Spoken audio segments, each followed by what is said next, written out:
Chapter 8. Fenton Stanton was the cleverest man on earth. At least in his humble opinion he was.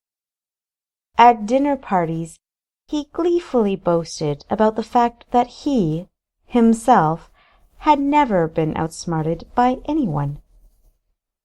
Even my younger brother Maxwell, who— he paused as if considering what he was about to say— is quite clever in his own right, could never get the better of me. I always knew what he was up to. Fenton absolutely relished the fact that any plans he'd implement went almost exactly as he'd foreseen, with only another person's defects to blame for any difficulty. Growing up, Fenton regularly competed with his brother in horsemanship, charismatic cons, girls, well, just about everything, and he, Fenton Stanton, always came out on top. Maxwell was totally undone, but Fenton, being the eldest, liked to assure himself he was teaching his younger brother important lessons for life, rather than bullying him and taking advantage of his, well, shall we say, less than adequate intellect.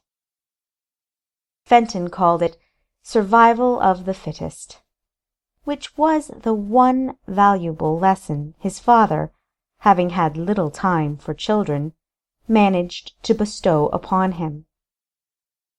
In his prayers, Fenton reassured his dead mother that Maxwell would one day thank him for his tough love. Ultimately, Fenton conceded the rivalry between himself and his brother caused Maxwell emotional issues, so many, in fact, that the two hadn't spoken in nearly 14 years. If it had been left up to Maxwell, Fenton would have absolutely no idea what his brother was doing, where he was living, or if he was indeed living. That's why he was so surprised and delighted, albeit in a mischievous way, when he received a letter from his brother requesting a visit as soon as possible.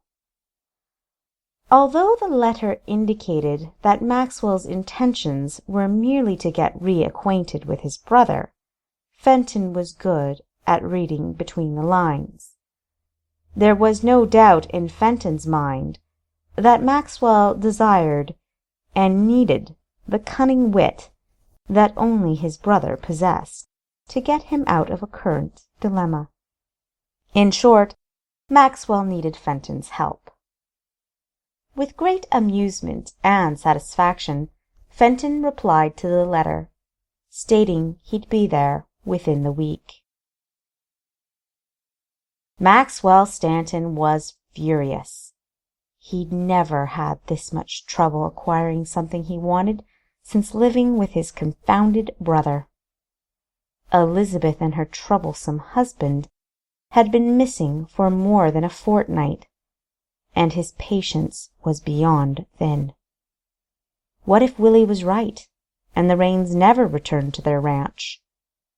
Maxwell couldn't stand the thought of losing Elizabeth, particularly to a man like Paxton Rain.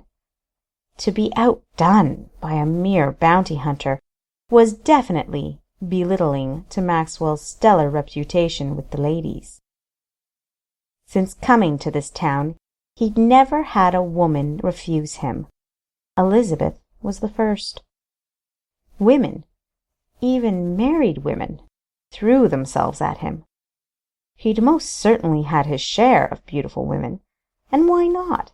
He was handsome, alluring, and rich. There was something about Elizabeth, though, that stained and haunted his memory.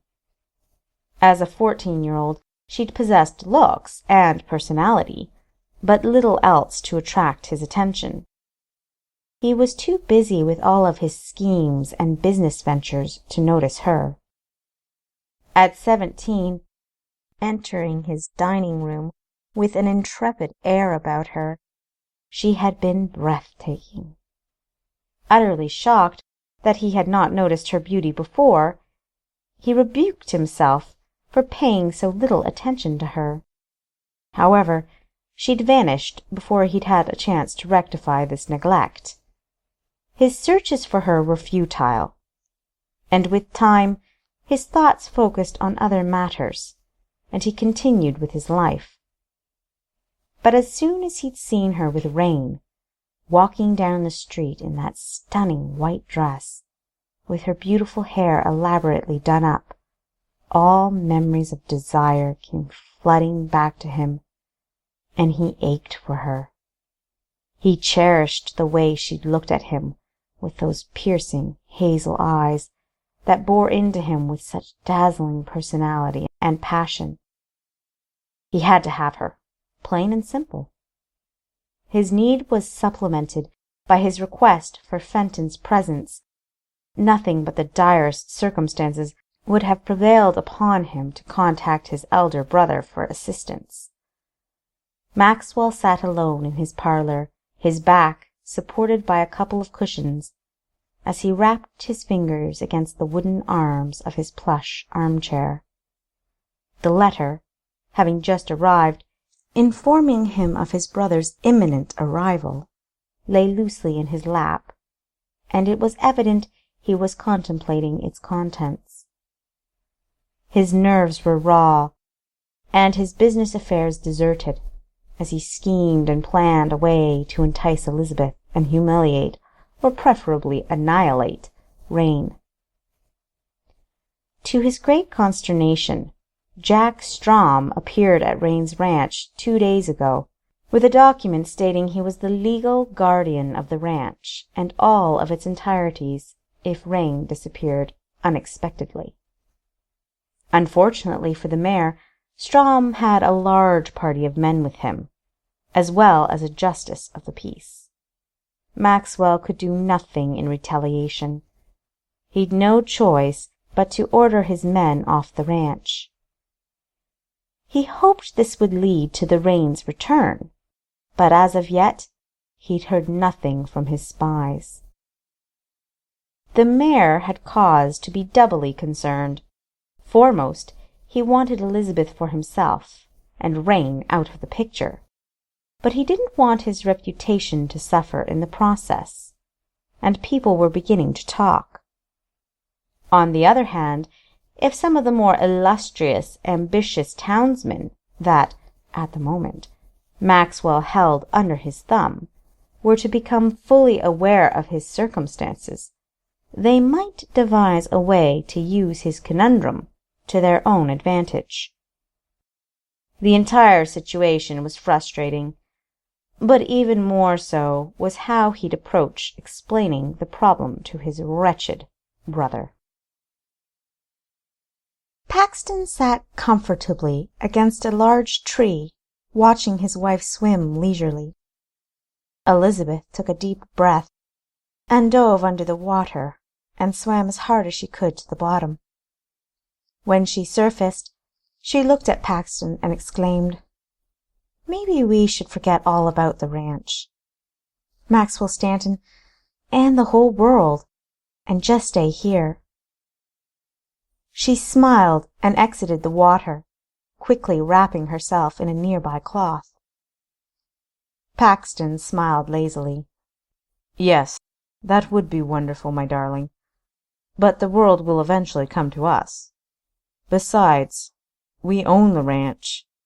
This land we have no claim to, and it's not likely to remain as unblemished for very much longer." Elizabeth sighed. "You're right, I guess. I just wish we could escape." "Running from your problems? What would your father think about that?" Paxton admonished, somewhat sharply. He felt edgy and irritable, partly because he was tired of trying to figure out how to deal with the mayor, and partly because he was hungry. He regretted his statement immediately when Elizabeth visibly paled. "If my father had run from Stanton, he might be alive today," she replied quietly. "Perhaps, but he'd have to live with his cowardice. And from what you've told me of your father, I don't think he could. There are times, Elizabeth, that you have to make a stand, and sometimes it is worth your life. You were willing to sacrifice yours for me."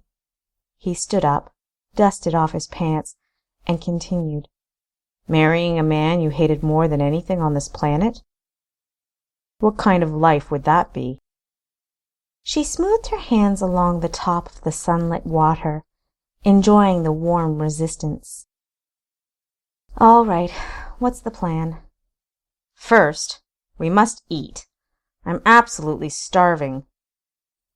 They returned to the cave, where Elizabeth prepared venison stew from the provisions that Paxton had brought. It was delicious. With his belly full and his beautiful wife singing as she tidied up, Paxton felt his sour mood dissipate, and a feeling of utter contentment, even exuberance, replace it.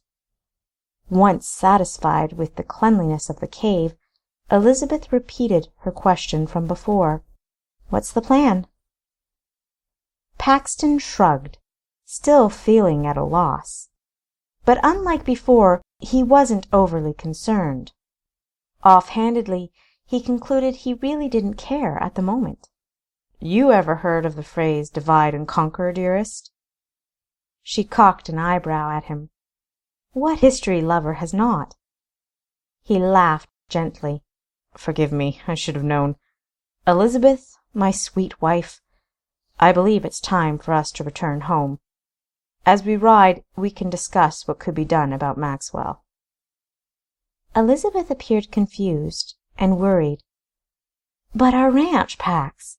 How are we to regain our ranch? Are we just going to ride in and reclaim it, with all of the mayor's goons there to greet us? That would be disastrous." "Oh!" Grinning, Paxton assumed a teasingly authoritative tone, and began a theatrical monologue. "I forgot to enlighten you as to certain details, Mrs. Rain. You see, after you so obligingly freed me from the most unpleasant death of exposure," he nudged her jokingly, "I decided to follow you to town to see if you'd likewise free me from the most unpleasant life of a broken heart. However, before locating you at the mayor's home, I felt it prudent to telegram Mr. Jack Strom, as he'd asked me to do should trouble arise, to alert him that Stanton had brazenly taken over our ranch. Therefore, my beloved Lizzie, if all has gone according to plan, the ranch should now be in the very safe and accommodating possession of Mr. Strom." Elizabeth giggled with delight and clapped her hands as Paxton jokingly bowed, and laughed at his own bizarre behavior. These days, the days since Stanton had entered their lives, it was a rare occasion to see the dramatic and fun-loving side of her husband. His sense of humor made their ride home pleasant and light-hearted, even though the discussion was supposed to be of a serious nature. Elizabeth found the weight of all their troubles lifting with her husband's bright attitude. Jack Strom greeted them upon their arrival back at the ranch. Paxton dismounted and shook Jack's hand. "Thanks for coming to the rescue, Jack. I'm sure glad you warned me about Maxwell Stanton's tactics. Otherwise, we might not have a ranch to return to." "Maxwell sure wanted it that way, but even he is subject to the law." "At least, to some degree," Elizabeth retorted darkly. "I'm much obliged to you, Mr. Strom. I would have hated losing this place to Stanton. He's already in possession of my other ranch." Strom nodded. "Come inside. and we'll have a talk about recent events." Fenton Stanton, tall, dark, and handsome, arrived in town with an illustrious, if small, entourage of a pedantic footman, a buggy driver, and a personal servant. He stepped down from his carriage with a pompous air that made Maxwell cringe. "Brother!" Maxwell cried, too exuberantly for how he felt. "You are very welcome." "Thank you, Max." No brotherly embrace was exchanged, just a handshake and a slap on the back. Fenton smirked slightly at his brother's frustrated expression. "Oh, I know how you hate it when I call you Max. I will endeavor to call you Maxwell. It's just so formal." Despite the subtle belittlement, Maxwell straightened his back, reminding himself he had expected nothing less from his older brother. "Please, come in, and we'll have a drink. You can update me on all of your news." Fenton did not wait for a second invitation. On the doorstep, however, he did pause, turning to look at his brother and quipping, "Come now, my little brother. We both know you aren't the least bit interested in my affairs. I am here to solve a problem that you cannot. Well, aren't I?" At that moment, Maxwell cursed himself for ever having invited his brother, and even considered sending him on his way, when Elizabeth's dazzling features, her exquisite figure, soft, silky hair, and that impassioned personality of hers flashed in his mind.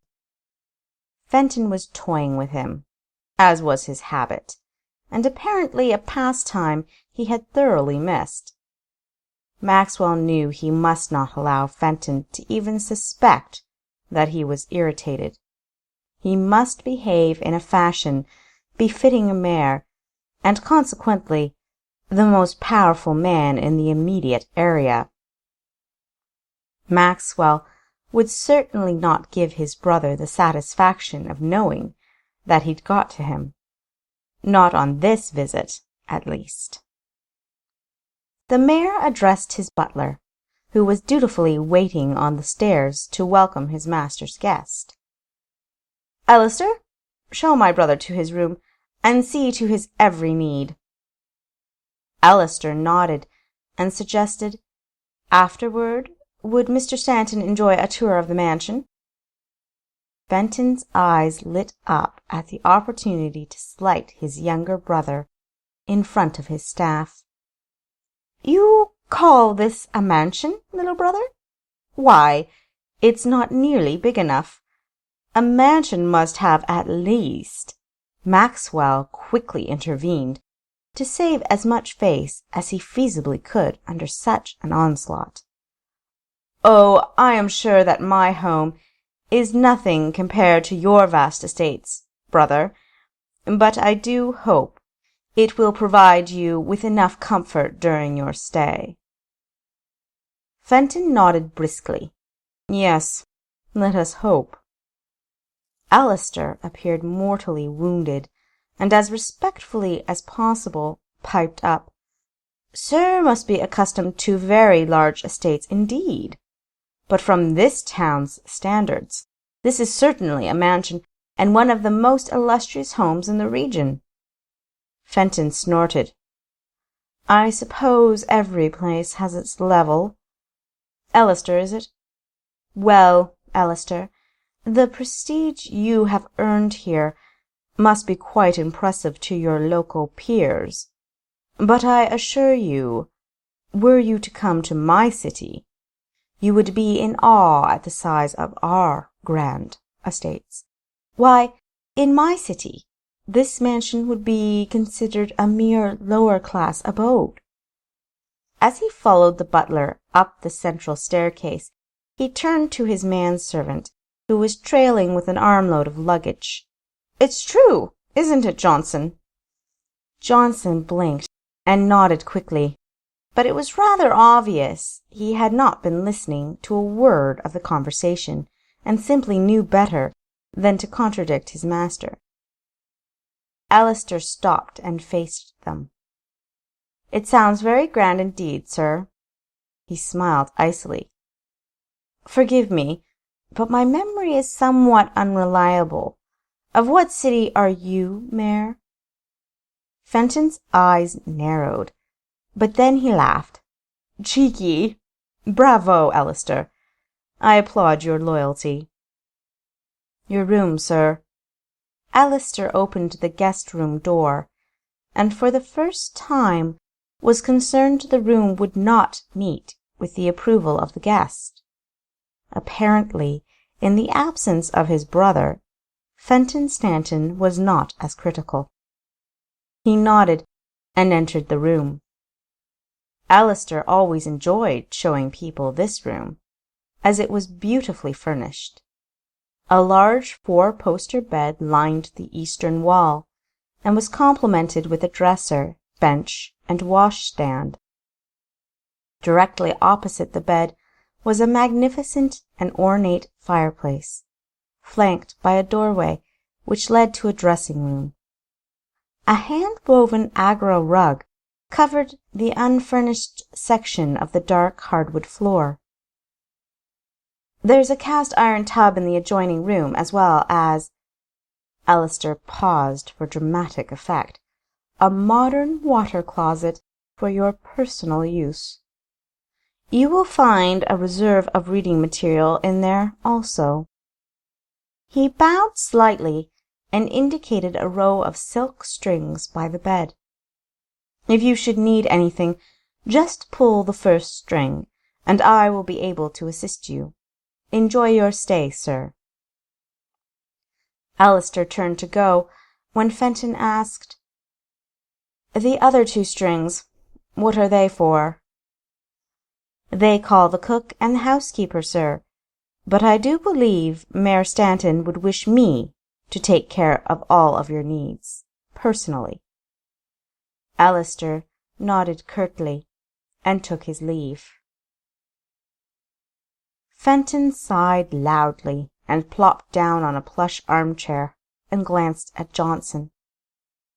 "Everything's so beige," he complained.